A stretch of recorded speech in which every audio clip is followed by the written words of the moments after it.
Okay. Show me. Hi there guys, welcome back to the ToolCraft channel. Thank you very much for tuning in. And in this video we're gonna be taking a look at a micro FPV camera from Runcam. This here, the Micro Eagle. And you've seen the thumbnail and the title of this video. I called it the Giant Micro FPV camera. Yes, I'm gonna be comparing it to a distant cousin, the Micro Swift that you see here. And compared to the Micro Swift, this Eagle looks almost comically big, especially the lens, as you can see. Oh, come on! the difference in lens size is enormous in this case. Now I should state that the Micro Swift also comes with a bigger camera, and actually in my test flight I will be using a bigger lens on the Micro Swift for a fairer comparison. So the Micro Eagle, this is a CMOS camera and it is not cheap either. There is a link in the description to it if you want to take a look. This Micro Swift, which I've been using on several quadcopters and planes, and I always quite like it. Yeah, it's far smaller. The width of these two cameras is the same, by the way. It's only that the sensor in this Eagle camera, the Micro Eagle, and its lens are far bigger. You probably can use this camera in most applications where you could use the Micro Swift. You will have to, of course, check if that enormous lens would fit. But again, regarding the frame sizes you can use this Eagle in, it's pretty identical. However, I think the Eagle is more suited to 5 or 4 inch quadcopters. That's my thought on it. I will fly it on a 2-inch in a couple of minutes. But yeah, again, lightweight quadcopters, that's what this camera is suited for, I think. Now, you might say, okay, why do I need such a big lens? And you can't see the sensors, but the sensor in this Micro Eagle is almost 4 times as big as on the 4 times, well, at least 3 times as big as in the Swift, the Micro Swift. It's basically a full-size sensor, so the same sensor size as in most full-size FPV cameras. And well, it's pretty simple actually. If you want to gather a lot of light, and that's what you want, the more light a camera can gather, the better your visibility will be. So yeah, big lens, that costs a bit more as well, especially the research, what lens works best for a specific sensor. Yeah, I guess that's part of the pricing of this camera. Also the bigger sensor. I think it's quite a feat that they fitted such a big sensor in this small a camera. There is also a weight penalty, which is why I told you that this camera is mostly suited to bigger quadcopters. I am going to be flying it in a 2-inch quadcopter, but it's really kinda a little too heavy for that. Okay, what more can I tell you? Yeah, again, CCD camera, CMOS camera. And I am quite a fan of CCD cameras. I generally prefer the look of the image over a CMOS camera. But we'll see, I haven't flown this Micro Eagle before. So that's the most important thing, right? So with that said, let's step out to the field and do a field comparison between these two cameras here. Okay, here we go. This first clip is a reference video. This is shot with the Runcam Micro Swift, right? So what I want you to pay attention to is the detailing in the ground, in the trees and in the sky. Now in a couple of spots in this video you'll see me pointing the camera into the sun. And at those points you should pay attention to what detail you still see at those points. Is anything washed out? And you'll see that at certain points, especially the sky is pretty washed out. Sometimes the ground is a little bit washed out or overexposed. And I'm specifically flying here. This is a spot I generally don't fly at.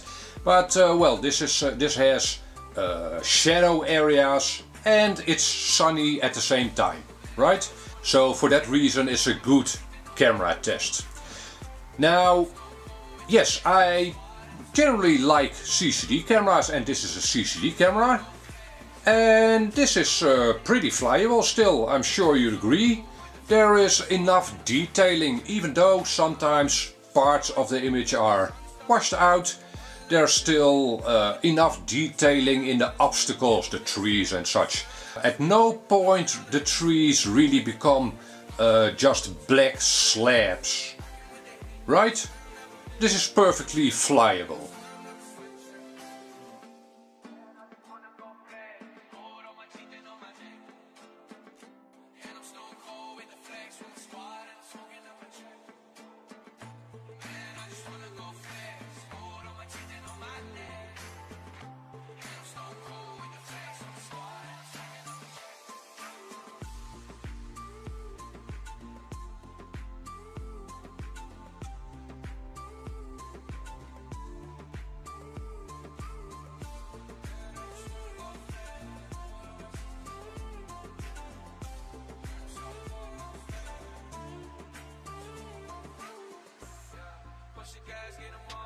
Okay, so now we're looking at a recording of the Micro Eagle, and again pay attention to the detailing and if parts of the image are washed out or underexposed.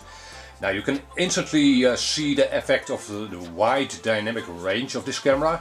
I've got the camera set in completely stock settings, so 4:3 aspect ratio, wide dynamic range is on, and everything is at stock settings.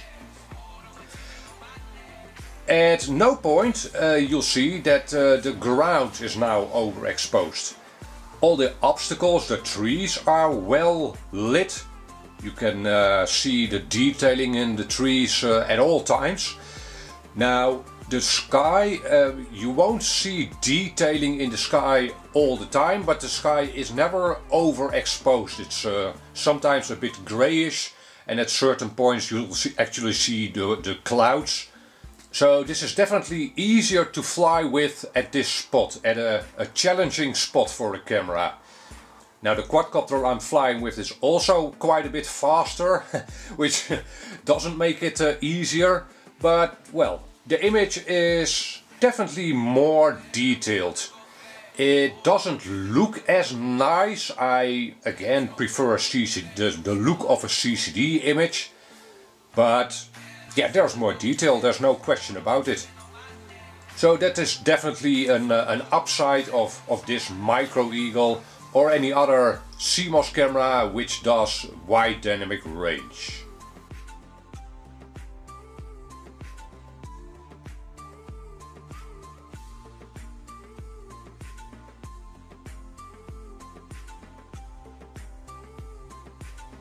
Alright, so here are the two quads I just flew.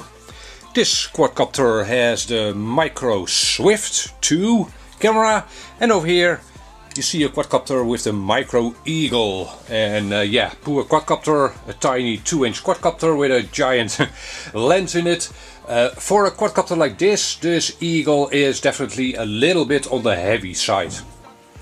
But well, I used it well, just to shoot some sample footage with, and that worked out just fine. So at the moment I'm shooting this video, this Micro Eagle is approximately 35 euros, whereas the Micro Swift is approximately 25 euros. 10 euros more, do you get your money's worth? Is this a preferable camera? For instance, if you want to build a lightweight 5-inch quadcopter, do you want to go with a Micro Eagle or a Micro Swift or any other, maybe even a budget camera? Well, it kind of depends. If you expect to be flying in the woods, in the forest, or maybe even indoors, or in other words in challenging conditions, this Micro Eagle is definitely worth the extra money.